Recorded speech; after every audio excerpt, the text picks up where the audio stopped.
Yo, what's up, everybody? Welcome in, welcome in. Today, we did have the first bit of the Rivens wishes available to us to do, aka the first of 6. There's only going to be 6, and the currency that you get from doing this each week, the 1 Riven token per wish, can only be obtained through these Riven wishes. Meaning, once you complete all 6 and use all of it, you will no longer be able to get any more whatsoever. So keep that in mind when deciding your rewards. And before we talk exactly about what kind of rewards you can get from this, I at least want to briefly go over how to do at least this week's step, which is, it's nothing hard. You're going to first load in, talk to Mara, immediately head to the Dreaming City, and you're going to have to do 3 public events in the Strand. Unfortunately, it does not speed up the process if you do a heroic public event in the Strand. You still are going to have to do 3 public events in the Strand regardless of difficulty, which kind of stinks because those are a lot longer than a public event needs to be. And if you're a solo player or you just want to knock this out real quick by yourself, you could just go run the Lost Sector in the Strand, which is what I did. You can even skip the Lost Sector if you're on a Warlock and like he rises. You can literally just skip straight to the boss and make it go by even quicker. It'll take you 15-20 seconds per Lost Sector run, and they give you 7% progress. You need 100% progress. Yeah, really not the most insane things that you have to do. I was kind of hoping there'd be like a new activity or something.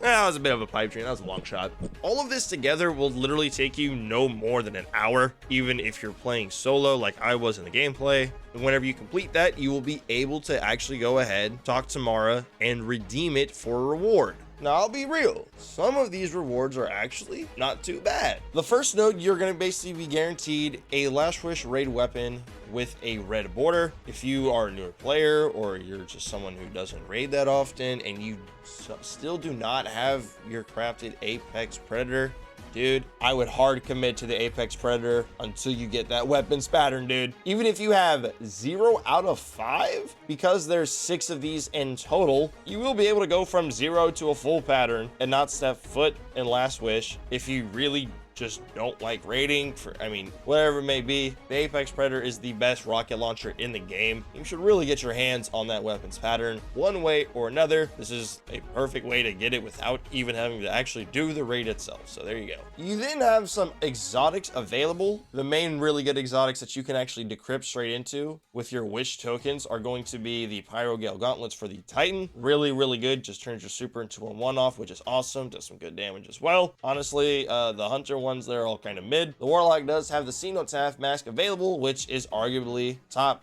2 exotics for the entire Warlock class as a whole, and it's really good to have this helmet on standby. It's just so good. And then you do have the miscellaneous category, which honestly, bro, not too shabby. The fact that you can get Lost Mementos and Dawning Mementos through this, I think is by far and away the most valuable out of this category, because Ascendant Shards and Ascendant Alloys and Exotic Ciphers you can all get normally in the game. With a limited currency that you can only get 6 of, why not go for one of these mementos in case you missed out on it? Granted, they might return next year, but that is months away. So top priority, if you don't have the Apex Predator's pattern, go for that until you get that weapons pattern without a doubt. If you need to get Pyro Gale gauntlets or Cenotaph mask and you have an Apex Predator pattern already, you could go for one of those 2 exotics without a doubt. And then if you like your cosmetics, the Lost Memento, I think it looks a little bit better than the Dawning Memento just because it's all black, but they're still pretty cool, and I would not worry about anything else other than those 2 mementos in the miscellaneous category. Now, I'm going to give you guys a little bit of a warning here. I am about to talk about the next objectives for all of the other Rivens wishes that we're going to be getting over the next coming weeks. Credit to Destiny Bulletin over on Twitter,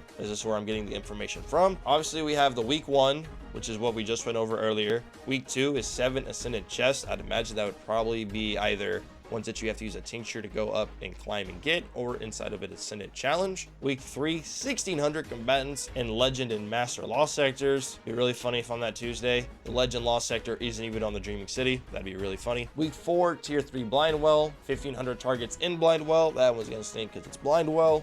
Week 5, 80 taken bosses, or this specific name taken boss.